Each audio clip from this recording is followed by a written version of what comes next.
Mi nombre es Marcela, soy de Leeds, en el norte de Inglaterra. Ahora escuché que aceptan envíos de los espectadores, así que me gustaría enviar el mío. Solía trabajar en turnos matutinos en una gasolinera cuando estaba en la Universidad de Loughborough. Cualquier día que tuviera clases por la tarde me levantaba a las 5 de la mañana, trabajaba de 6 a 12 y luego tomaba el autobús para llegar a la universidad a tiempo para mi clase de la 1. Realmente era un buen trabajo. Después del ajetreo de la mañana, las últimas 3 horas o algo así, solían estar bastante tranquilas, y si el jefe no estaba cerca, a veces podía relajarme en la oficina y leer un libro entre atender a los clientes. Una mañana, un martes, entró un hombre en la gasolinera, tendría entre 40 o 50 años. Su apariencia captó mi atención de inmediato, porque cuando levanté la vista de mi libro, vi que era idéntico a Mark Bolan de la portada del álbum Unicorn de T-Rex. Mi padre, que en paz descanse, era un gran fan de T-Rex, y cuando era niña solía pasar las páginas de sus viejos LPs. Siempre me fascinaba la cara de Mark Bolan. Era un hombre tan hermoso cuando estaba vivo, pero el tipo que entró a la gasolinera parecía su gemelo malvado o algo así. Tenía la misma melena de cabello oscuro y rizado, los mismos ojos oscuros y cansados, pero con rasgos mucho más afilados y un aspecto extremadamente demacrado, como un esqueleto al que le hubieran puesto una capa de papel de seda mojado. Y vestía para el papel también, con un abrigo de piel de oveja, una camiseta rosa brillante y lo que parecían ser unos pantalones de campana azules. Habría sido un atuendo genial también si no fuera por el triste estado de su ropa. En lugar de hacerlo verse bien, aunque fuera en un estilo vintage, simplemente lo hacía parecer raro, maloliente y escalofriante. Generalmente no me fijaba mucho en la apariencia de las personas. Era una gasolinera, no un club nocturno, así que incluso si Drácula entraba con sus colmillos sangrientos y su capa ondeando al viento, no diría ni una palabra si solo pagaba su combustible y se iba. Pero dadas las circunstancias, creo que habría preferido que hubiera sido Drácula quien entrara ese día, en lugar del gemelo malvado de Mark Bolan. Agarró 1 litro de leche de la sección de refrigerados, se acercó al mostrador y pidió cierta cantidad de gasolina en la bomba que fuera. Tomé su dinero, le di el cambio y le agradecí su preferencia. 99 de cada 100 veces un tipo simplemente diría, «Gracias, amor», y se iría. Pero el Bolan malvado se quedó en el mostrador, me miró y luego dijo, «Eres una chica muy guapa, ¿verdad?» Y decir que se me puso la piel de gallina sería quedarse corta. No soy buena para recibir cumplidos, lo sé, es un problema mío. Pero cuando los cumplidos vienen con ese tono grasiento y escalofriante como el del Bolan malvado, me da bastante asco. Y digo realmente escalofriante. No fue solo un cumplido casual mientras salía. Alargó el muy antes de decir guapa, como eres una muy guapa jovencita, ¿verdad? Y el ¿verdad? Fue todo chillón, como si estuviera hablándole a una niña o algo así. Y entiendo que había una gran diferencia generacional entre nosotros, pero yo era una mujer adulta, no una niña. Ya en aquel entonces, sabía que no valía la pena responder de manera grosera a un desconocido así. No es seguro hacerlo. Así que, en lugar de contestarle de forma borde, le dije gracias de manera educada pero muy reservada. Y luego me alejé del mostrador para que pareciera que tenía trabajo que hacer en el almacén. Era una táctica que había usado 1 o 2 veces. Un gesto que decía me encantaría detenerme a charlar, pero el deber me llama. Y la mayoría de las veces, los hombres que intentaban coquetear conmigo captaban la indirecta y se dirigían de vuelta a sus autos. Pero en el caso del Bolan malvado, cuando me di la vuelta, inmediatamente preguntó, «¿A dónde vas?». Con la sonrisa más agradable que pude, me volví para decirle que iba al almacén para seguir con el conteo de inventario, siempre una buena excusa cuando él dijo, «No te alejes de mí, estoy tratando de hablar contigo». Había un toque de agresión en su voz cuando dijo eso, lo suficiente para hacerme pensar, «Oh, este tipo va a ser un problema, ¿verdad?». Comencé a explicarle que por mucho que me gustara detenerme a charlar, tenía trabajo que hacer. Mis palabras exactas fueron, «Estoy en horario de trabajo», a lo que él respondió, «Pues soy un cliente», y luego comenzó a decirme que no solía tener la oportunidad de hablar con una chica tan guapa como yo, así que quería aprovecharlo al máximo. Traté de decirle que, por mucho que apreciara el cumplido, me metería en problemas con mi jefe si no completaba mi carga de trabajo asignada. Bolan el malvado simplemente ignoró mis preocupaciones y luego me dijo, «Yo me encargo de tu jefe si se queja». Justo cuando iba a responder me dijo, Desearía ser tan guapo como tú. Sé que algunos de ustedes podrían pensar que soy un poco presumida por repetir tanto la palabra guapa. Pero era lo que él decía, no estoy usando todo esto solo para alardear de forma sutil. Y además soy mala manejando cumplidos de por sí, pero que un hombre adulto diga, desearía ser tan guapo como tú, de una manera tan babosa y baja, fue un nuevo nivel de incomodidad para mí. En respuesta, lo único que se me ocurrió fue decir algo sobre lo inapropiado que era eso en un entorno profesional, y que aunque estaba segura de que sus intenciones eran puras, no apreciaba sus comentarios sobre mi apariencia. El tipo simplemente se rió, un pequeño resoplido, y luego me preguntó, ¿no te gusta ser guapa? Por primera vez en nuestra conversación, no se me ocurrió ninguna respuesta, ni profesional ni sincera. Solo quería correr al almacén, cerrar la puerta, y golpear unas cajas de cartón imaginando que eran él. Bueno, ya saben. Pero tenía miedo de que me siguiera, así que intenté mantenerme firme y repetí que no apreciaba su tono ni su pregunta. Luego le dije que si no salía del lugar, llamaría a la policía. Un poco más de agresión se deslizó en su voz y me preguntó, ¿de verdad vas a llamar a la maldita policía solo porque alguien te dijo guapa? ¿Estás tomándome el pelo? Ni siquiera quise responderle, así que solo le pedí que se fuera y añadí un gracias de forma preventiva, para dejar claro mi punto. Hubo un tira y afloja con él diciendo que era un cliente y que no iba a irse.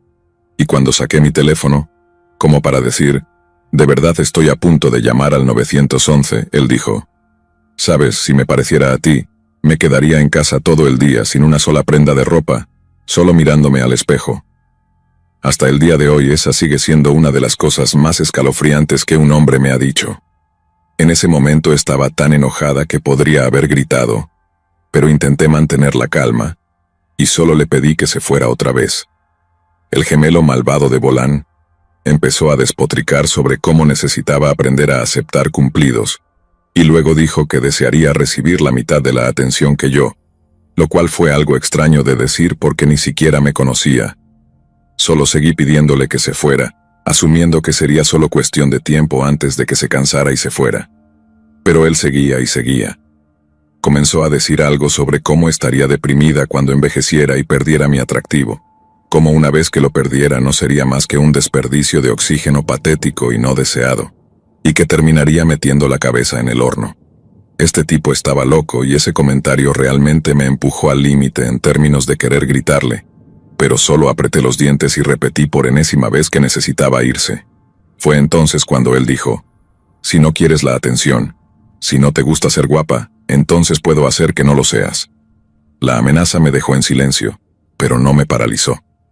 El segundo después de que dijo eso llamé a la policía en mi teléfono y luego le dije que ya estaba en la línea. El tipo hizo una especie de risa falsa de indignación, pero luego, su voz cambió por completo. Pasó de ser una especie de burla a un gruñido profundo y gutural. Me dijo que si tenía tanto problema con ser guapa, él podía acercarse al mostrador y golpearme hasta que no pareciera una persona. Dijo que mis amigos y familiares no me reconocerían cuando terminara, y que podía olvidarme de cualquier extraño amable llamándome guapa, porque sería tan fea por fuera como lo era por dentro. Cuando finalmente fui conectada con la policía, mi voz temblaba mientras le contaba al operador lo que estaba pasando. Probablemente fue una de las experiencias más estresantes de mi vida, para ser honesta, porque mientras vigilaba al Bolán malvado para asegurarme de que no saltara el mostrador, escuchaba todas las cosas horribles que decía, y al mismo tiempo tenía que concentrarme en dar toda la información necesaria a la policía.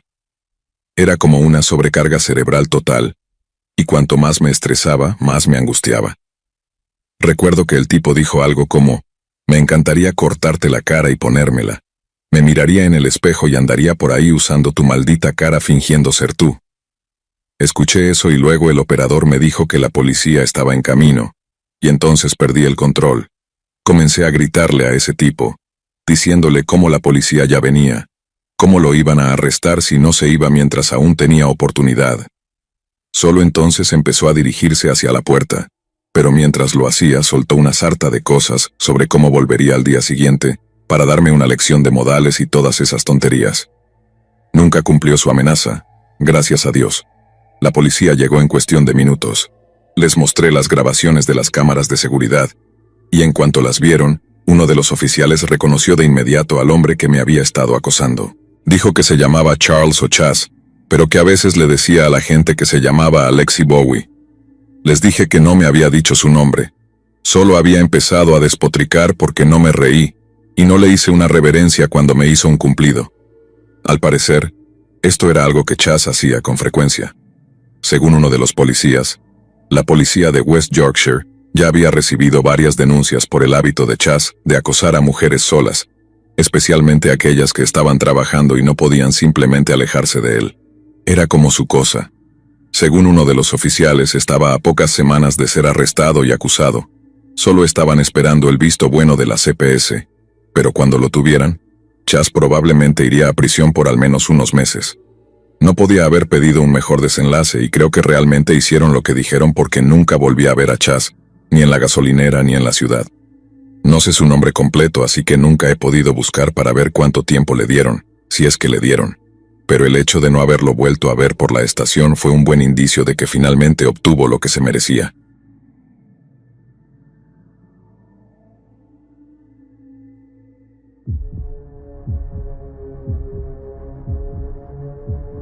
El pasado noviembre salí de la autopista y me metí en una gasolinera de 2 surtidores en medio de la nada, alrededor de la 1:30 de la mañana. Supongo que estaba medio aturdido de tanto cansancio porque, cuando acerqué el coche al surtidor, todo parecía estar tan normal como siempre. Mis ojos estaban fijos en el marcador del surtidor mientras llenaba el coche, tratando de no pasarme ni un centavo de $30. Así que fue solo cuando caminé hacia la taquilla para pagar que noté que algo estaba raro. Lo primero que llamó mi atención fue que no había nadie atendiendo la taquilla. Al principio solo esperé, pensando que el empleado estaría en el baño o algo parecido, pero luego, mientras miraba a mi alrededor, me di cuenta de que el conductor del coche que estaba en el surtidor frente a mí tampoco estaba por ninguna parte. No estaba en su coche, y tampoco estaba dentro de la tienda de la gasolinera. Así que lo primero que pensé fue que tanto el conductor como el empleado de la gasolinera debían estar ambos en la parte trasera de la tienda. Sentí un escalofrío momentáneo pensando que tal vez había interrumpido un robo o algo parecido, y de repente fui muy cauteloso al momento de golpear el cristal o llamar para pedir servicio. Recuerdo que me giré para mirar el coche estacionado frente a mí y pensé que, si era un Honda, me iba de allí. Pero me pareció que era un Serie 3 de 2011. Ahora bien, si no sabes de coches, los Honda son fáciles de robar. Los BMW, en cambio, no tanto. Y aunque eso no descartaba por completo la posibilidad de que hubiera un robo en curso, me tranquilizó lo suficiente como para empezar a golpear el cristal y preguntar si había alguien ahí. Golpeé una vez, luego otra, y luego, después de la tercera vez que golpeé el cristal en tantos minutos, me di cuenta de que algo muy raro estaba pasando. Lo primero que pensé fue probar la puerta de la tienda. Estoy bastante seguro de que debía estar cerrada con llave, pero cuando empujé, la puerta se abrió de inmediato para mí. Caminé hasta el mostrador llamando hola todo el tiempo, y pensando que podría haber algún tipo de emergencia médica, salté por encima del mostrador y miré alrededor de la parte trasera de la tienda. Había un baño, un almacén y una pequeña oficina, pero las tres estaban sin llave y vacías. Fue entonces y solo entonces que me di cuenta de que toda la gasolinera estaba completamente desierta. Revisé la parte trasera solo para asegurarme, pero imaginé que no habría nadie allí. Y cuando estuve 100% seguro de que algo realmente extraño estaba pasando, saqué mi teléfono y me preparé para marcar el 911. Todavía no estaba completamente seguro de qué hacer, así que llamé, hola, otra vez pero mucho más fuerte, y al no obtener respuesta llamé a la policía.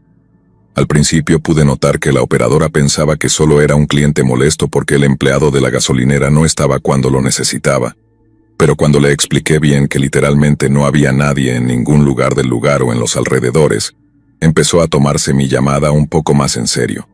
Me preguntó dónde estaba, y cuando le dije, me preguntó si parecía que había habido un robo. Recuerdo que pensé, ¿cómo demonios voy a saberlo?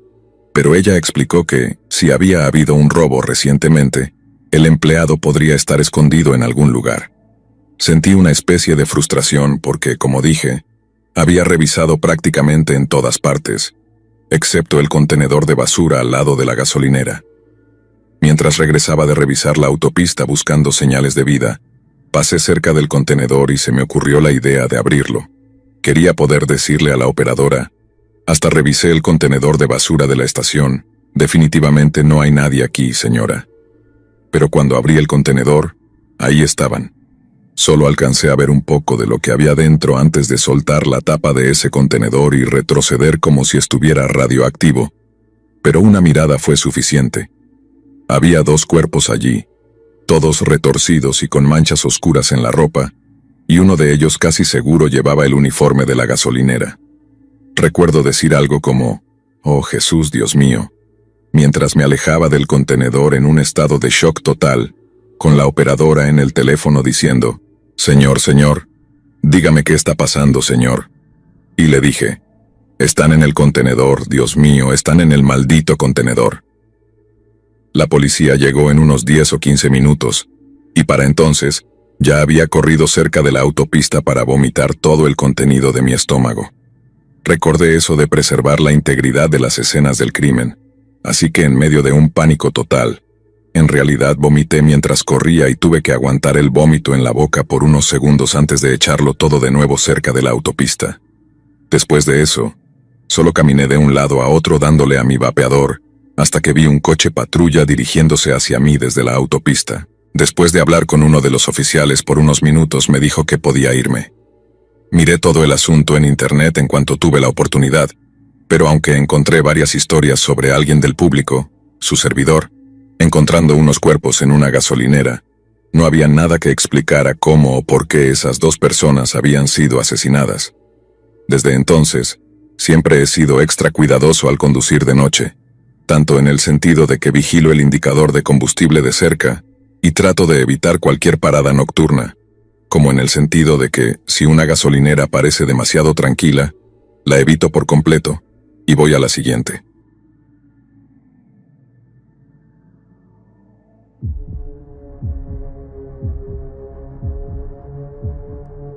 Trabajé de noche en una gasolinera llamada North Star Mart, cerca de un lugar llamado Foster en una zona rural de Virginia. Solía conducir desde Gloucester. Llegaba alrededor de las 10 de la noche y trabajaba toda la noche hasta las 6 de la mañana, cuando mi jefe, un tipo llamado Jude, venía a relevarme. Jude vivía justo al lado de la gasolinera en una gran casa antigua que, según él, había construido él mismo. No había forma de que hubiera construido todo eso por su cuenta, pero era demasiado amable como para que se lo echara en cara, así que solo lo dejaba pasar. También era un gran jefe, lo digo desde el fondo de mi corazón. No mucha gente puede decir que tuvo un jefe que haría casi cualquier cosa para mantenerlo a salvo, pero yo sí, y a veces me siento un poco culpable de no ir a visitarlo más seguido. Pero ya no me gusta manejar por Foster. No me gusta ir a ningún lugar cerca de ahí, y al final de esta historia creo que entenderás por qué. Trabajé en el North Star durante 9 meses y 3 semanas, trabajando cualquier cantidad de noches, de 2 a 5 a la semana, dependiendo de cuán ocupado estuviera en la escuela. Ni un solo cliente en todo el tiempo que trabajé allí me dio problemas ni una sola vez. Fue uno de los mejores trabajos que he tenido en ese sentido. Siempre estaba un poco más ocupado los fines de semana, pero durante las noches de semana, a veces solo atendía a 2 o 3 clientes en toda la noche, y pasaba el resto del tiempo viendo películas en mi iPod, cuando eso era como algo revolucionario. Jude era muy relajado en ese sentido. No me daba muchas tareas de limpieza ni trabajo de relleno. De hecho, en realidad solo tenía una regla. Si alguien aparecía tarde en la noche actuando raro de alguna manera, debía llamarlo de inmediato. No importaba si la llamada lo despertaba a él y a su esposa de sus sueños más dulces. Si alguien actuaba sospechoso, Jude quería saberlo. Me pareció justo. La gasolinera era toda la vida de Jude. Era su plan de retiro. Así que si la cosa se prendía en llamas, bueno, ya sabes a dónde voy con esto. Aunque al principio me sentía un poco menos hombre al aceptar llamarlo cada vez que había alguna perturbación. Cuando me mencionó su pequeña regla de oro, mentiría si dijera que no me puso un poco nervioso. Supongo que sugería que había mucha gente extraña que pasaba por la gasolinera de noche, pero nada podría estar más lejos de la verdad. Como ya dije, 9 meses enteros y ni un solo episodio de comportamiento extraño o perturbador. Y entonces una noche pasó. Estaba en la oficina trasera una noche, dividiendo mi atención entre los monitores de seguridad y una copia de The Dark Knight Rises, cuando de repente vi una figura solitaria acercándose a la gasolinera. Teníamos 3 cámaras. Una enfocaba los surtidores, otra la entrada de la tienda, y una tercera que me permitía ver el interior de la tienda desde la oficina trasera.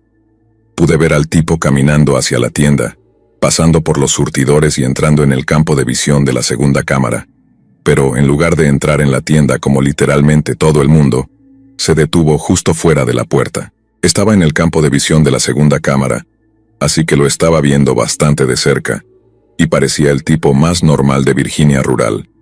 Tenía botas de trabajo, jeans desgastados y una gorra de béisbol con algún logo de caza o pesca. Literalmente, el tipo más normal del mundo que podría haber pasado por la puerta. Pero su comportamiento definitivamente llamó mi atención. Supongo que no es del todo cierto que nunca pasaba nada raro, porque en una ocasión anterior llamé a Jude en medio de la noche. Una loca estaba gritando como un demonio cerca de los surtidores. Era un sábado, tendría que ser tal vez las 4 o 4:30 de la madrugada, pero, tal como Jude dijo, le llamé a su casa. Le conté sobre la señora y cómo sus gritos me estaban poniendo nervioso. Me pidió una descripción, se la di, y entonces me dijo que era solo ronda, borracha el día de pago, que se iría a casa cuando se cansara. ¿Y sabes qué? Eventualmente dejó de gritar y se fue como si hubiera terminado su espectáculo de esa noche. De todos modos, el tipo con la gorra de artículos de casa se detuvo y se quedó ahí parado frente a la cámara sin mover un músculo. No tan espeluznante como gritar como una loca, pero aún así raro. Supuse que estaba, no sé, tomándose un momento para pensar en algo, pero luego, mientras lo observaba, comenzó a mover lentamente la cabeza, girando el cuello hasta que estaba mirando directamente a la lente de la cámara. Sé que solo era una ilusión, pero se sentía como si estuviera mirándome directamente, y esa fue una de las sensaciones más inquietantes que he experimentado. Una vez que el comportamiento del tipo alcanzó un nivel preocupante de rareza, agarré el teléfono y llamé a Jude. Ni siquiera me sentí menos hombre haciéndolo tampoco. Fuera cual fuera el problema de ese tipo, no era por metanfetaminas, era algo mucho más aterrador que eso. Jude contestó el teléfono, y como siempre me pidió que describiera a la persona que estaba actuando raro. Comencé a describir al tipo y justo entonces, Jude colgó el teléfono de golpe. Miré de nuevo a la pantalla y el tipo había desaparecido de la vista, pero tampoco estaba en la tienda, así que pensé, ¿a dónde diablos se fue? Pero al mismo tiempo me preguntaba, ¿por qué Jude acaba de colgarme así? Me dijo que lo llamara si algo raro empezaba a pasar, y la primera vez sonaba medio dormido, pero bastante tranquilo, así que me preguntaba qué había sido tan diferente esa vez, y de repente lo vi en los monitores. Jude estaba corriendo hacia la gasolinera solo con sus boxers y una camiseta sin mangas, y llevaba una escopeta en la mano. Entró en la tienda como un vendaval y me preguntó, ¿dónde está? Cuando le dije que el tipo simplemente había desaparecido, y que pensaba que solo se había ido, Jude pasó corriendo junto a mí hasta la oficina para revisar los monitores. Yo también estaba aterrado, porque, ¿para qué demonios llevaba Jude esa escopeta? Pero sin importar cuántas veces le pregunté qué estaba pasando, él solo me callaba y me decía que necesitaba concentrarse mientras revisaba las grabaciones de seguridad para ver la cara del tipo. Lo vi rebobinar el video hasta que finalmente encontró lo que buscaba, y cuando lo hizo vi a Jude ponerse completamente pálido. Fuera quien fuera, Jude estaba aterrorizado de él, tan aterrorizado que sintió la necesidad de venir corriendo con una escopeta para protegerme. Y eso me asustó mucho también. Jude me mandó a casa esa noche después de llamar a la policía, y al día siguiente me llamó para decirme que entendería si no quería volver a trabajar. Le pregunté solo una vez si podía decirme quién era ese hombre, y Jude hizo una pausa y luego repitió la parte de que entendería si no quería volver. Le agradecí por el trabajo, le deseé suerte y luego colgué. Como dije antes, todavía me siento culpable de no ir a verlo más. Era un gran tipo y un gran jefe, pero sin saber quién era ese hombre, sin saber por qué Jude estaba tan asustado de él, no podía ponerme en la posición de trabajar para él otra vez. No quería morir por un trabajo tonto en una gasolinera, sin importar lo genial que fuera mi jefe. Y si había un hombre allá afuera que asustaba a uno de los tipos más duros que he conocido, entonces, ¿Qué posibilidades tenía yo?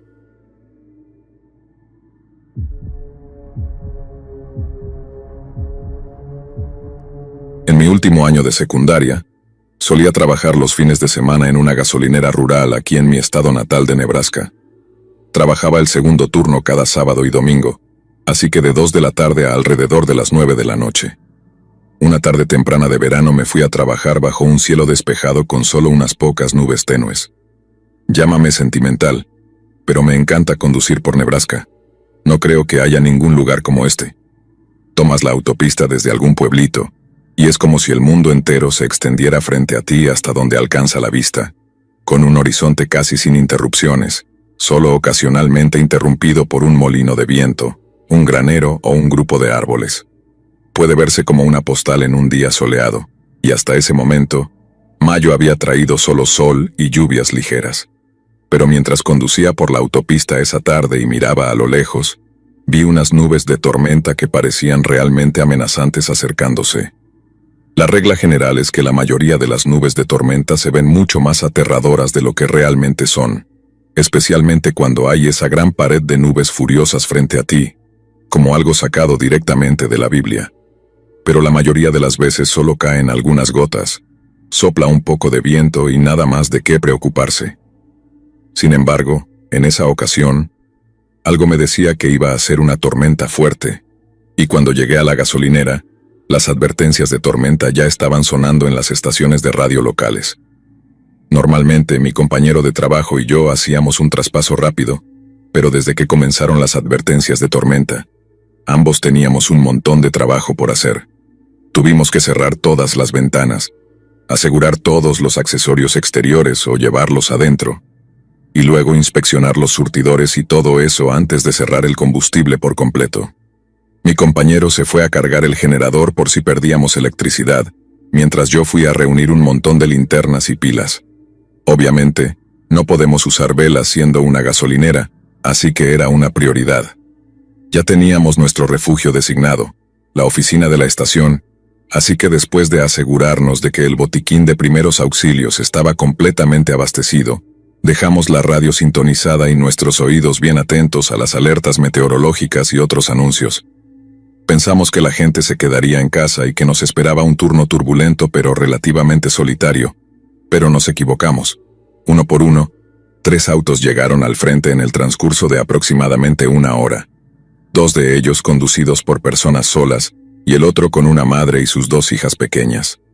Fuera donde fuera que habían estado, el camino a casa pasaba directamente por la tormenta, así que en lugar de arriesgar sus vidas vinieron a nosotros y suplicaron por refugio, y no pudimos decirles que no.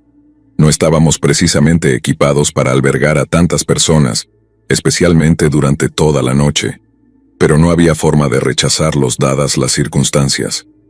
Dejamos que todos tomaran bebidas y bocadillos si tenían hambre, principalmente para tratar de calmar sus nervios mientras la tormenta empeoraba cada vez más, y vaya que empeoró. Todos nos mantuvimos relativamente tranquilos hasta que escuchamos las sirenas de tornado.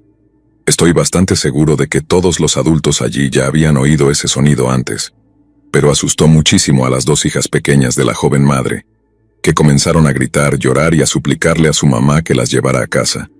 Y cuando las cosas empezaron a volar del techo, un pedazo de escombro golpeó uno de sus autos, y el sonido de la alarma hizo que las niñas lloraran aún más fuerte. Las pobres no entendían lo que estaba pasando. Solo hizo falta que un par de cosas más cayeran del techo antes de que supiéramos que teníamos que refugiarnos en la oficina de la estación.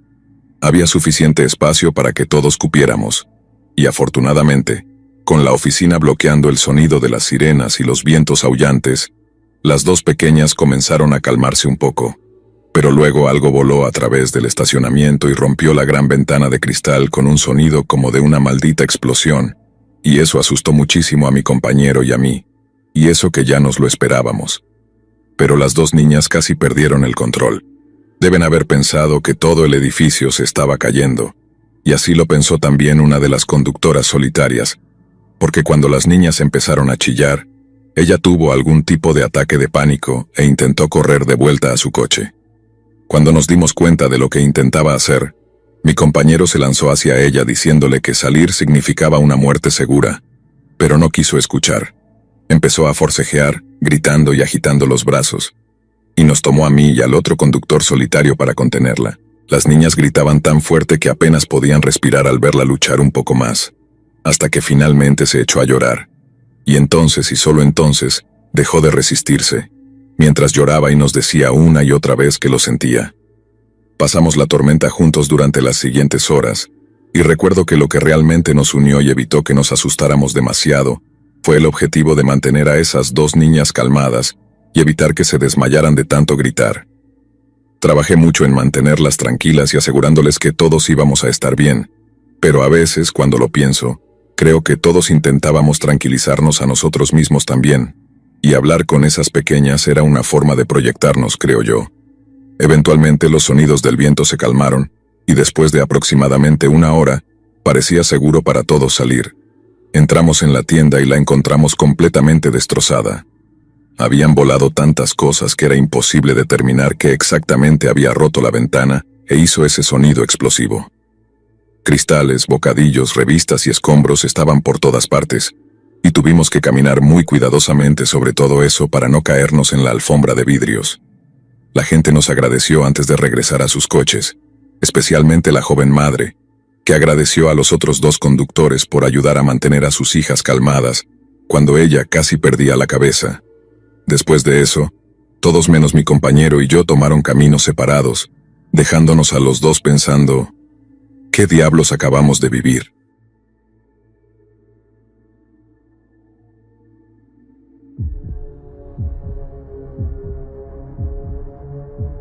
El jueves 16 de abril de 1987, Marina Childis, de 4 años, jugaba con sus juguetes en el jardín delantero de su casa. Marina vivía en Union City, Tennessee, con su madre Pamela Bailey, de 22 años, junto a su padrastro Johnny y su medio hermano Damon, de 4 meses. Ese día también estaba presente en la casa su hermanastro Jerry, de 7 años, quien estuvo allí hasta que su madre lo recogió alrededor de las 3 de la tarde. Alrededor de las 3:30 de la tarde, mientras Marina seguía jugando en el jardín delantero, su madre lavaba los platos, observando a su hija a través de la gran ventana de la cocina. Pam bajó la mirada por unos segundos mientras enjuagaba algunos platos, hasta que escuchó el chirrido y el derrape de unas llantas provenientes de la calle. Al mirar hacia arriba, vio un vehículo rojo con placas de Kentucky que se alejaba rápidamente. Al principio, Pam simplemente sacudió la cabeza y volvió a su tarea. Sin embargo, segundos después, fue golpeada por una aterradora realización. Miró de nuevo a través de la ventana y, con un nudo en el pecho, corrió al exterior, al jardín delantero, para descubrir que la pequeña Marina no estaba por ninguna parte. Después de una búsqueda frenética en el área circundante, Pamela contactó a la policía, pues sospechaba firmemente que su hija de 4 años acababa de ser secuestrada por alguien que conducía un auto rojo con placas de Kentucky, específicamente del condado de McCracken, en el extremo oeste del estado. No solo porque lo vio alejarse a toda velocidad, sino porque alguien en un vehículo idéntico se le había acercado a su hija en una gasolinera cercana tan solo unas horas antes de que desapareciera. Después de ceder a los deseos de los niños, Pam había llevado a Marina y a su hermano Jerry a una gasolinera cercana para comprar dulces. Después de obtener sus golosinas, la pequeña Marina, emocionada por regresar a casa, salió corriendo de la tienda para ser la primera en llegar al coche. Pamela la siguió rápidamente al estacionamiento de la gasolinera, llamándola mientras avanzaba, solo para encontrarla mirando a un hombre desconocido. El hombre se inclinó sobre la niña asustada y comenzó a hablarle, pero cuando Pamela lo confrontó, él se disculpó y se alejó. Pamela reprendió suavemente a Marina, diciéndole que no debía salir corriendo en lugares públicos, y luego, mientras su hija se disculpaba entre lágrimas, Pam vio al extraño subiendo al asiento del conductor de un auto rojo con placas del condado de McCracken. Los oficiales del Departamento de Policía de Union City se apresuraron a localizar al sospechoso y lo rastrearon hasta su casa en Kentucky. El hombre se mostró sorprendido por su llegada, admitió haber hablado con la niña en la gasolinera en Tennessee e incluso permitió que registraran su casa para confirmar que Marina no estaba allí. La policía prácticamente lo descartó como sospechoso, y luego de extensas entrevistas tanto con el padrastro de Marina como con su padre biológico, también ellos fueron descartados. La investigación continuó durante otras 6 semanas, con la policía cada vez más frustrada por la falta de avances, hasta que un día una impactante confesión sacudió a la comunidad. El 8 de junio de 1987, Pam estaba hablando con un investigador privado llamado Stan Kavis, contratado por la familia de Pam, que estaba frustrada con el lento progreso de la policía. Un día Kavis y Pamela estaban realizando una entrevista grabada. Pamela comenzó a hablar sobre el día en que Marina desapareció y cómo el comportamiento de su hija se volvía cada vez más incontrolable. La conducta de Marina empeoraba mientras que Pam se sentía cada vez más estresada, hasta que finalmente, en un arrebato, Pamela perdió el control, giró y golpeó a su hija en la parte posterior de la cabeza. La golpeó con tal fuerza que la pequeña Marina se tambaleó, cayó y se golpeó la cabeza contra la esquina de una mesa cercana. Pamela corrió a ayudar a su hija, pero horrorizada, descubrió que al golpear su sien contra la esquina puntiaguda de madera, había fallecido. Pamela continuó su confesión, completamente consciente de que estaba siendo grabada, contando a Kavis que, una vez que se dio cuenta de que Marina estaba muerta, escondió su cuerpo en el maletero del coche. Luego condujo el vehículo hasta el pueblo cercano de Martin, donde contactó a un amigo de la familia llamado P.L. Summers, y acordaron encontrarse en un puente en Campground Road. Allí llevaron el cadáver de la niña desde el maletero y lo arrojaron al río Obion. El investigador Kavis, atónito, le pidió a Pamela que confirmara si lo que decía era verdad, y cuando ella asintió, le informó de su obligación de avisar a la policía. En la grabación, una Pamela entre lágrimas dice que comprende, y Kavis detiene la grabación. Kavis se comunicó de inmediato con el departamento de policía de Union City, y les informó de la impactante confesión de Pamela. Ella fue arrestada bajo cargos de homicidio en segundo grado, y un equipo de buzos de élite fue enviado a rastrear el río Obion en busca de cualquier rastro de los restos de Marina. Pero aquí es donde el caso se vuelve tan desconcertante como escalofriante. El río Obion en Tennessee es un curso de agua relativamente lento y serpenteante. Las fuertes lluvias pueden aumentar temporalmente su velocidad y nivel, particularmente en invierno y primavera, cuando las precipitaciones aumentan, pero en su estado natural, gran parte del Obion consiste en aguas de lento movimiento, especialmente en los tramos inferiores, donde fluye a un ritmo más pausado a medida que se acerca al Gran Mississippi. Según Pamela, ella y su amigo habían arrojado el cuerpo de su hija al agua durante las primeras horas del 17 de abril, una época en la que la mayor parte de las lluvias de primavera ya habían pasado. Esto significaba que para principios de junio, un equipo de buzos habría podido recuperar cualquier resto humano que hubiera sido arrojado al Obion solo 2 meses antes. Pero curiosamente, a pesar de una búsqueda intensa que duró varios días, no se encontró ni un solo rastro del cuerpo de Marina. Intrigados por la inconsistencia en su historia, los detectives de homicidios visitaron a Pamela mientras estaba en custodia y le pidieron que confirmara el lugar de la descarga. Fue entonces cuando Pamela volvió a sorprender a los investigadores, retractándose de toda su confesión. Pamela explicó que pocos días antes de la confesión grabada con Kavis, había sido dada de alta de un hospital psiquiátrico. El estrés de perder a su hija había sido demasiado para soportar, y tras una breve estancia bajo el cuidado de profesionales médicos, fue dada de alta con una combinación de antidepresivos. Pam afirmó entonces que no solo había estado bajo los efectos de esos medicamentos durante la grabación con Kavis, sino que él la había intimidado de manera fuerte antes de la grabación, usando la amenaza de la silla eléctrica para coaccionar una confesión. La policía luego le preguntó sobre la implicación, si es que había alguna, de su amigo P.L. Summers en la desaparición de su hija, y Pam hizo otra afirmación sorprendente. Summers no era su amigo. Había sido su abusador de toda la vida, y él era quien había secuestrado y asesinado a Marina. Según Pamela, el interés de Summers por ella aumentaba y disminuía. A veces era una constante amenaza, demandando satisfacción cuando se le antojaba. Otras veces la dejaba en paz durante meses, pero siempre regresaba. Un día, después de que Summers la llamara para concertar una cita, ella decidió que ya era suficiente. Summers pasó por su casa, pero en lugar de ceder, Pamela rechazó sus avances y lo amenazó con llamar a la policía. La respuesta de Summers fue amenazar la vida de Marina, y unas semanas después, Se escucharon chirridos de llantas mientras Pam lavaba los platos y su pequeña desaparecía. Un par de detectives, ahora más desconcertados, visitaron a P.L. Summers en su hogar. Allí le informaron de las acusaciones, y su reacción fue de total incredulidad. Summers negó categóricamente las afirmaciones de Pamela, retratándola como una mentirosa patológica.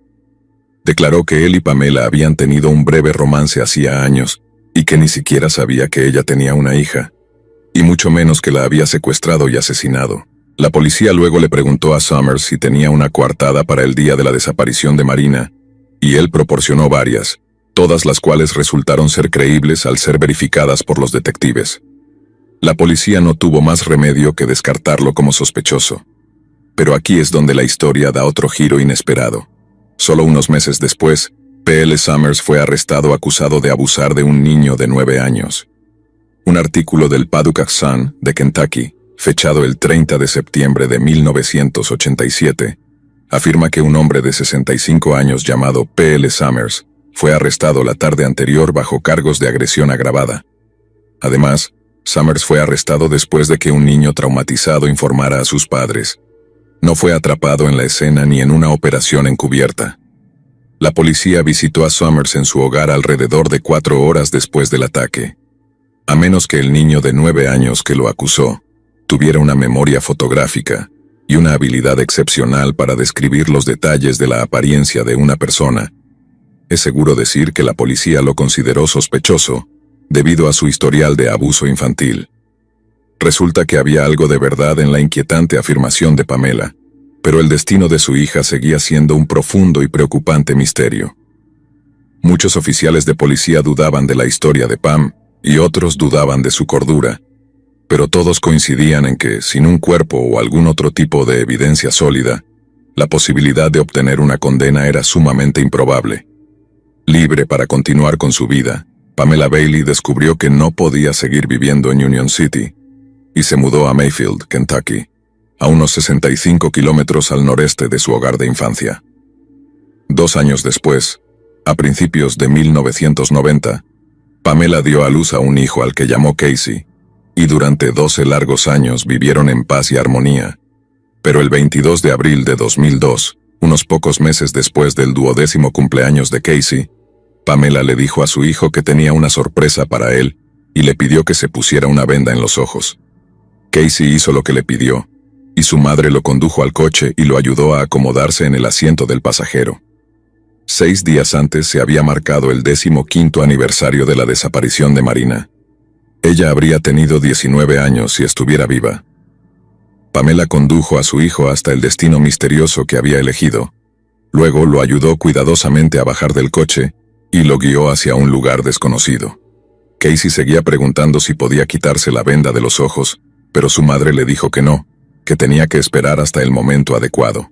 Sintió el césped, suave y esponjoso bajo las suelas de sus zapatillas, y de repente su madre lo detuvo bruscamente y le dijo que se quitara la venda. Cuando Casey lo hizo, su primera reacción fue de total confusión. Creía que su madre lo llevaba a algún lugar emocionante o divertido, tal vez como un regalo de cumpleaños atrasado. En cambio, lo había llevado a un cementerio. Casey miró alrededor, preguntándose qué estaba pensando su madre, cuando de repente vio una pista sobre el propósito de su visita. Frente a él una sola palabra estaba grabada en una pequeña lápida de tamaño infantil: hijo. Casey se volvió y vio a su madre blandiendo un cuchillo. Intentó correr, pero ella lo agarró de la camiseta y lo apuñaló una vez en la parte posterior del cuello y 2 veces en la parte superior del hombro.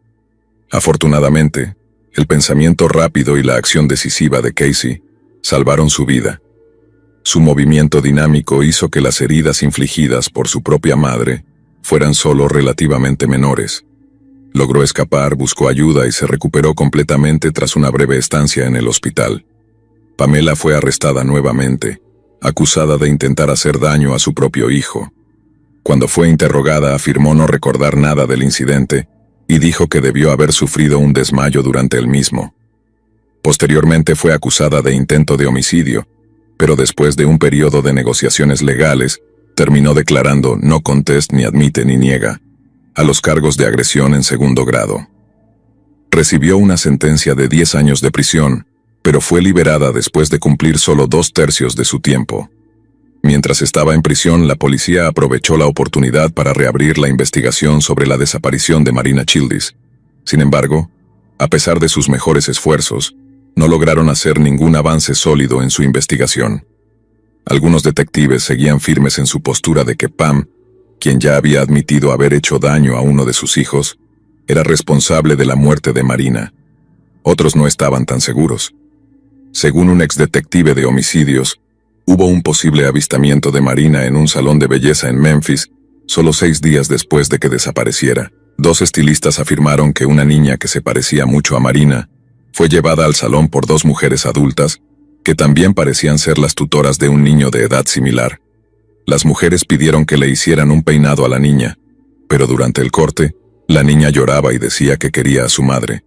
Las estilistas afirmaron que las mujeres se refirieron a la niña como Marina, pero no pensaron mucho en el encuentro hasta que vieron la foto de la niña en un periódico local, momento en el cual parecían convencidas de que la pequeña Marina y la niña llorosa eran la misma persona.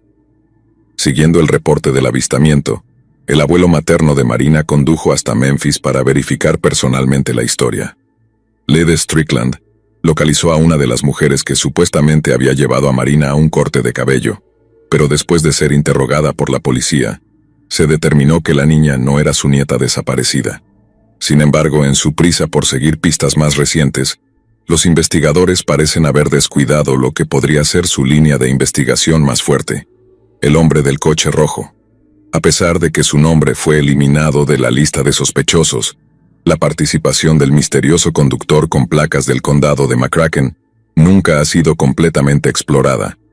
No solo su vehículo fue visto alejándose de la escena de la desaparición de Marina, sino que resultó que se cruzaron en el estacionamiento de una gasolinera apenas unas horas antes. La policía parecía asumir que, si Marina no estaba sentada en el sofá del hombre o en su mesa de cocina, entonces no podía estar en la casa. Sin embargo, la búsqueda parece haber sido superficial. El conductor podría haber drogado a Marina para mantenerla en silencio antes de esconderla en un lugar muy discreto. Alternativamente, podría haber entregado a Marina a un cómplice en las horas entre su huida de la casa y su regreso al condado de McCracken, al otro lado de la frontera entre Kentucky y Tennessee.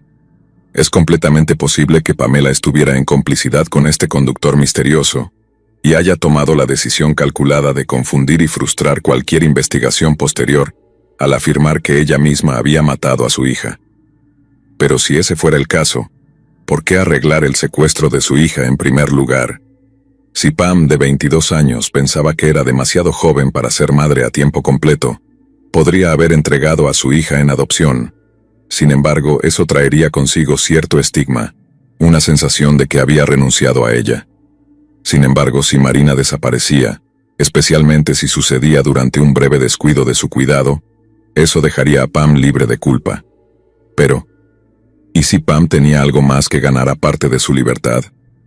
¿Y si mintió sobre el destino de su hija para enmascarar una enorme ganancia personal? ¿Qué pasaría si Pamela Bailey vendió a su hija? Entre 1924 y 1960, una mujer de Memphis llamada Georgia Tan robó y vendió hasta 5,000 niños, operando bajo el disfraz de su posición en la Tennessee Children's Home Society. Tan organizaba la adopción de los niños a cambio de grandes sumas de dinero en efectivo, y no realizaba verificaciones de antecedentes en las personas a las que vendía los niños. Georgia Tan cobraba entre $700 y $10,000 por niño, y en un discurso en 1944, tuvo el descaro de acusar a otras agencias de adopción de traficar con niños vulnerables para obtener ganancias. Tristemente, Georgia Tan murió de cáncer de útero 3 días antes de que el Estado presentara cargos en su contra, y por lo tanto, escapó de la justicia. Pero no hay evidencia de que la red que operaba fuera desmantelada de manera efectiva. Se estima que Georgia Tan ganó alrededor de $120,000 con la venta de niños huérfanos, que en dinero actual equivaldría a casi $1,200,000. Un negocio con tal rentabilidad no desaparece de la noche a la mañana, y parece una gran coincidencia que la operación de tráfico de Tan y la desaparición misteriosa de Marina ocurrieran en el mismo estado. Tiene poco sentido que Pam Bailey estuviera en complicidad con el conductor del coche rojo, solo para luego denunciarlo rápidamente a la policía. Pero, ¿y si el conductor era un señuelo empleado como parte de una vasta red de tráfico de personas que ha existido durante 100 años? ¿Y si Pam se sintió tan culpable, y era tan consciente del mal que acecha en las sombras de nuestra sociedad, que su último regalo para su hijo de 12 años fue el descanso eterno sin sueños?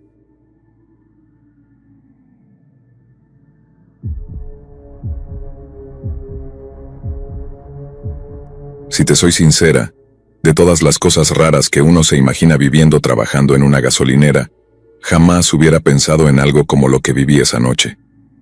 Nunca fui alguien que creyera en las coincidencias o las corazonadas, pero después de esa experiencia cambió todo. Mi nombre es Emilia, y en aquella época trabajaba en una estación de servicio en una carretera rural de Indiana. El lugar estaba lejos de todo, rodeado solo por campos y algunas pocas casas aisladas. Mi turno empezaba a las 10 de la noche y terminaba a las 6 de la mañana, justo al amanecer. Al ser una estación tan retirada, rara vez teníamos más de 2 o 3 clientes por noche, y en ocasiones ni siquiera eso. Era un trabajo solitario, pero me gustaba la calma que ofrecía. Ese silencio profundo que solo las madrugadas pueden tener. No tenía miedo, o al menos no lo tenía hasta aquella noche. La estación era pequeña y algo vieja, con solo 2 bombas de gasolina y un pequeño edificio que hacía las veces de tienda de conveniencia. Adentro, el espacio era ajustado. Había unas estanterías con snacks, bebidas, y un mostrador donde yo me sentaba a pasar la noche. Por lo general llevaba algún libro o veía algo en mi teléfono para mantenerme despierta. Aquella noche, no tenía nada en particular que hacer, así que me preparé un café bien fuerte y me senté con un libro que acababa de comenzar. No podía imaginarme lo que estaba por suceder. Alrededor de las 2 de la mañana, ya estaba empezando a luchar contra el sueño cuando vi las luces de un coche que se acercaban a la estación. Eso no era nada raro. De vez en cuando algún conductor solitario o camionero se detenía a cargar gasolina a esas horas. Desde mi asiento, podía ver la carretera y cómo el vehículo se acercaba lentamente, como si el conductor dudara de si parar o no. Cuando el auto finalmente se detuvo frente a la bomba, encendí las luces del exterior y me preparé para recibir al cliente, aunque algo en el fondo de mi mente me susurraba que esa noche iba a ser distinta. El coche que se detuvo frente a la bomba era un sedán oscuro, probablemente de principios de los años 2000, con algunas abolladuras y el aspecto cansado de un vehículo que ha recorrido demasiados kilómetros. Desde el interior del edificio, pude ver al conductor sentado en el asiento inmóvil. A primera vista parecía estar solo, pero algo en su postura me hizo sentir una incomodidad extraña. Pasaron unos segundos antes de que el hombre saliera del coche. Parecía dudar, como si estuviera evaluando la situación, y eso hizo que mi curiosidad y mi inquietud aumentaran. Finalmente el hombre bajó del coche. Era de estatura media. Llevaba una chaqueta oscura y unos vaqueros desgastados. Se veía desaliñado, con el pelo revuelto y una barba de varios días. Lo que realmente me inquietó fue su expresión. Tenía la mirada baja, casi perdida, y una tensión en la mandíbula que hacía que su rostro pareciera una máscara rígida. Caminó lentamente hacia el mostrador, y cuando lo hizo, me di cuenta de que me estaba observando de una forma peculiar, casi como si estuviera evaluando cada movimiento que yo hacía. No era la mirada común de alguien que simplemente quiere llenar el tanque y seguir su camino. Era una mirada nerviosa, furtiva, y ese tipo de actitud no era algo que yo soliera ver en mi trabajo. Antes de que dijera algo, me miró directamente a los ojos. Su voz era ronca y baja, como si estuviera forzando cada palabra. Me pidió que llenara el tanque de su coche y con una leve vacilación, agregó que también quería llevar 2 bidones de gasolina. De los grandes, especificó, casi como en un susurro, como si no quisiera que nadie lo escuchara. Algo en su tono me pareció extraño. No era una solicitud inusual, pero el nerviosismo en su voz era palpable. Sin embargo, no podía hacer mucho más que asentir, así que me dirigí a los estantes donde guardábamos los bidones, intentando ignorar la sensación de inquietud que crecía en mi interior. Mientras buscaba los bidones en el pequeño almacén, no podía sacarme de la cabeza el comportamiento del hombre. Mi intuición me decía que algo estaba mal, pero intentaba convencerme de que estaba exagerando, que era solo un cliente más. Sin embargo, cuando volví al mostrador y me acerqué a su coche para ayudarlo con los bidones, Noté algo que hizo que se me erizara la piel. En la parte trasera del coche, visible a través de la ventana, había una pala y varias bolsas de basura de esas negras y gruesas. No pude evitar que la mente se me llenara de ideas. ¿Para qué llevaba una pala y bolsas de basura en plena madrugada? Intenté no darle importancia y procedí a llenar su tanque mientras él miraba alrededor de forma nerviosa. Al terminar, le extendí los bidones y observé cómo los colocaba en el maletero junto a las bolsas y la pala. Me encontré luchando contra el impulso de preguntarle para qué necesitaba toda esa gasolina en medio de la noche. Pero antes de que pudiera decir algo, él sacó la billetera y me pagó en efectivo, evitando en todo momento cualquier tipo de conversación.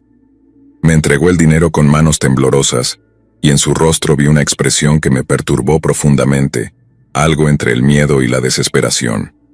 El hombre volvió a su coche y se marchó sin decir una palabra más, dejando solo el eco de su presencia y una atmósfera pesada, casi opresiva.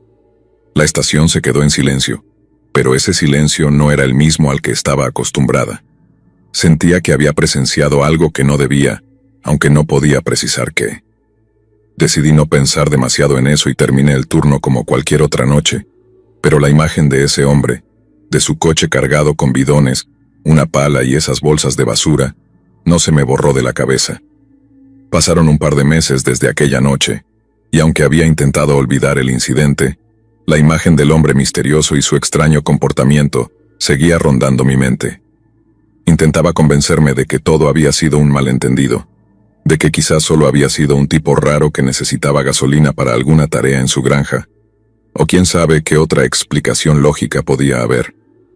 Pero un día, mientras estaba en casa, recibí una llamada que me hizo revivir cada detalle de esa noche. Era un oficial de policía, quien me informó que necesitaban que testificara en un caso. La voz al otro lado de la línea era grave y profesional, pero en su tono percibí una urgencia que me puso la piel de gallina.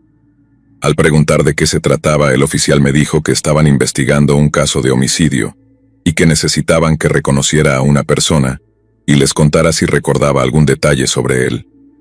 Sentí un escalofrío recorrerme al pensar que podría tratarse del hombre de aquella noche. La cita fue al día siguiente en la comisaría. Cuando llegué, me recibieron en una pequeña sala de entrevistas, donde varios oficiales me mostraron una serie de fotografías. Y ahí estaba él, el hombre de la chaqueta oscura, el mismo que había comprado 2 bidones de gasolina en mitad de la madrugada, el que llevaba una pala y bolsas de basura en su coche. No tuve ninguna duda al reconocerlo, y se lo hice saber a los oficiales. Con el rostro serio, uno de ellos me explicó lo que había sucedido. Aquel hombre había asesinado a su esposa en su casa, y después había conducido con el cadáver en el maletero durante varios kilómetros, alejándose de su hogar y de la estación de servicio. Según los registros, había hecho varias paradas antes de dirigirse a una zona boscosa cerca de un río para enterrarla. No pude evitar sentirme abrumada por el horror. El hombre que aquella noche me había mirado directamente a los ojos, había estado cargando el cuerpo de su esposa en el coche mientras me pedía ayuda para llenarle los bidones de gasolina. Desde aquel día no pude volver a la normalidad. Cada vez que pienso en esa noche me pregunto qué habría pasado si hubiera sospechado algo. ¿Y si hubiera llamado a la policía? ¿Y si hubiera reconocido antes esas señales de alarma en su comportamiento? Sabía en el fondo que no tenía forma de saber lo que había pasado, pero la sensación de que pude haber hecho algo me carcomía por dentro. Sentía que, de alguna forma, había sido testigo de un acto monstruoso, incluso sin saberlo. Los días pasaban, y a medida que el juicio se acercaba, los recuerdos de esa noche se hacían más vívidos y más aterradores. Me di cuenta de que, a pesar de lo rutinario y monótono que era mi trabajo, aquella noche había cambiado todo para mí. Cada vez que pasaba frente a la estación de servicio, sentía una opresión en el pecho. A veces, me parecía ver aquel coche oscuro acercándose de nuevo, o imaginar al hombre mirándome con esos ojos llenos de un pánico que en su momento no supe interpretar. En el juicio, me pidieron que testificara y contara lo que había visto. Mis manos temblaban mientras describía cada detalle, desde la tensión en el rostro del hombre hasta la pala, y las bolsas de basura en su maletero. Verlo en la corte, con esa misma expresión fría e imperturbable, me dio escalofríos. Sabía que él estaba consciente de que yo había sido la última persona en verlo antes de que cometiera su acto final. Cuando todo terminó y el veredicto fue dictado, sentí una mezcla de alivio y tristeza, como si me hubiera liberado de un peso, pero al mismo tiempo supiera que nada podría devolverme la tranquilidad. La imagen de aquella noche, de la gasolinera en penumbras y de aquel hombre en su coche cargado de secretos, permanecerá conmigo para siempre. Un recuerdo imborrable de que el horror puede esconderse en los lugares y las personas más inesperadas.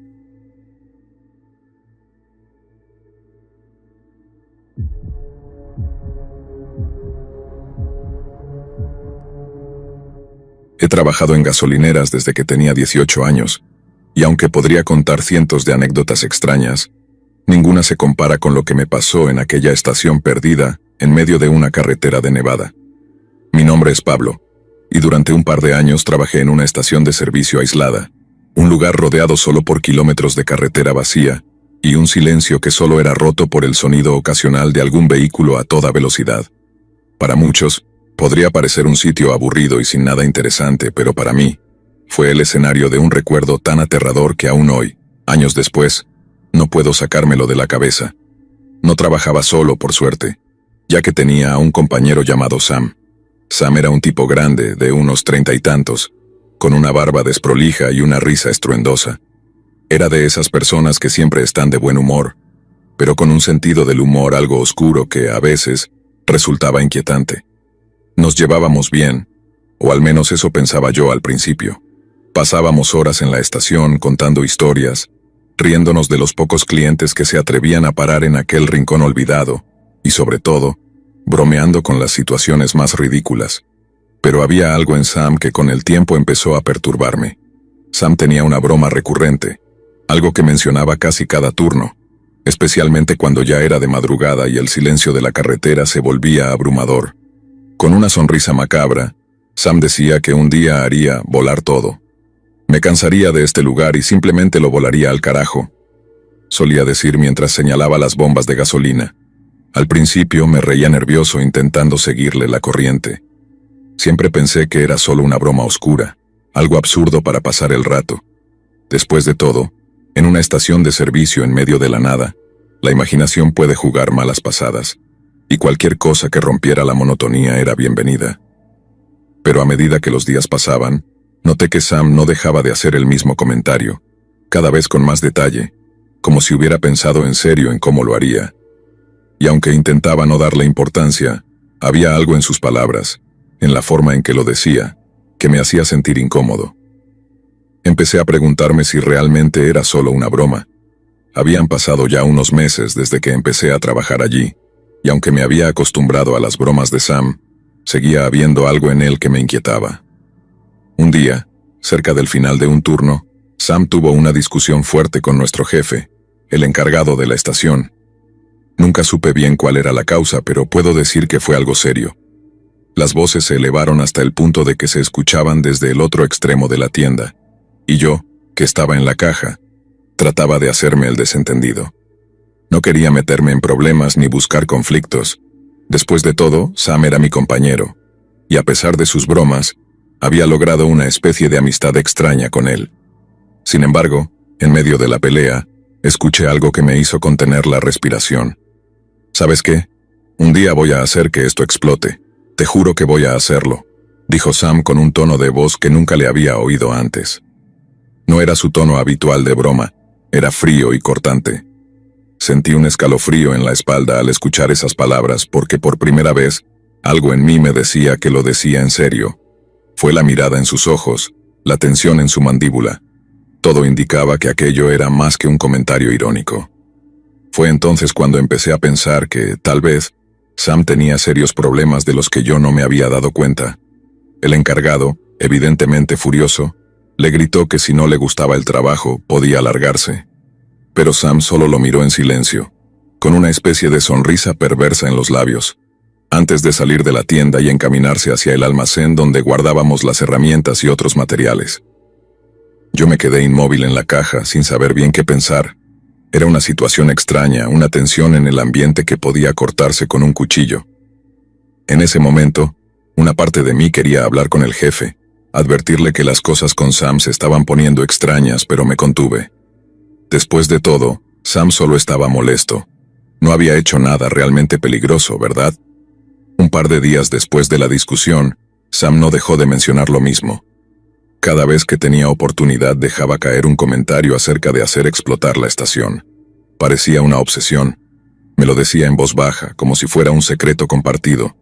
Y aunque al principio intentaba reírme para quitarle peso a la conversación, pronto me di cuenta de que no podía ignorarlo. Había algo en sus ojos, en su sonrisa torcida, que me hacía pensar que realmente era capaz de algo así. Una noche, mientras estábamos en el turno, Sam se acercó a mí y empezó a contarme en detalle cómo lo haría, describiendo con precisión cada paso. Me quedé en silencio mientras lo escuchaba, incapaz de reaccionar. ¿Quién piensa en algo así?, me preguntaba una y otra vez. ¿Quién se toma el tiempo de planear una explosión en un lugar donde trabaja? Mi mente intentaba procesarlo, pero mi cuerpo solo reaccionaba con un profundo malestar. Empecé a evitar a Sam, a mantenerme ocupado en la tienda para no cruzarme con él, y pasé varias noches con la sensación constante de que algo iba terriblemente mal. Entonces, llegó aquel día. Era domingo, y había sido programado para descansar. Me alegró tener el día libre más que nada porque significaba un respiro de las tensiones acumuladas con Sam. Pensaba en pasar el día en casa, descansar, pero a media tarde recibí una llamada que me paralizó el alma. La llamada era del jefe, pero no era el jefe quien hablaba. Era un oficial de policía. Me informó que había habido una explosión en la estación de servicio y que necesitaban que fuera a identificar algunas cosas. Me quedé en shock, sin entender bien lo que me estaban diciendo, hasta que las palabras empezaron a calar hondo. En ese instante supe que Sam lo había hecho. Había cumplido su amenaza. No supe ni cómo reaccionar. Sentí una mezcla de terror y alivio al saber que no estaba allí en ese momento. Más tarde me enteré de los detalles. Al parecer, Sam había llegado al turno con una actitud completamente normal, y había comenzado su trabajo como cualquier otra noche. Sin embargo, en algún punto de la noche tuvo otra discusión con el jefe, y ahí fue cuando las cosas se salieron de control.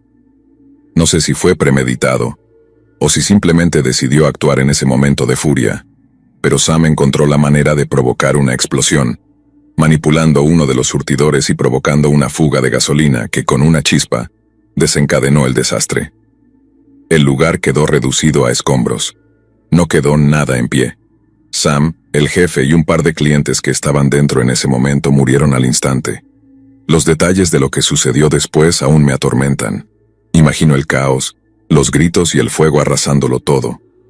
El saber que yo pude haber estado allí, que fácilmente podría haber sido una víctima más, me persigue cada noche. Desde entonces no he vuelto a trabajar en una gasolinera. La experiencia me dejó marcado, y cada vez que veo una estación de servicio, no puedo evitar sentir un nudo en el estómago. Las bromas de Sam, que al principio parecían solo el humor oscuro de alguien hastiado de su trabajo, se convirtieron en el eco de una tragedia. Nunca sabré si Sam realmente planeó hacerlo en un día que yo no estuviera, o si simplemente fue una coincidencia macabra que yo tuviera ese día libre. A veces pienso que, tal vez, en el fondo, me consideraba amigo suyo y decidió no hacerme daño. Pero otras veces, simplemente pienso que todo fue una cuestión de azar, y que tuve la suerte de estar en el lugar adecuado, en el momento adecuado. Aquel día cambió mi vida, y la forma en que veo las cosas. Me hizo darme cuenta de que el peligro puede esconderse en las personas menos pensadas, que las palabras pueden ser más que bromas, y que un simple comentario dicho en tono jocoso puede esconder intenciones oscuras. Desde entonces, nunca subestimo lo que la gente dice, y mucho menos las señales que puedan enviar.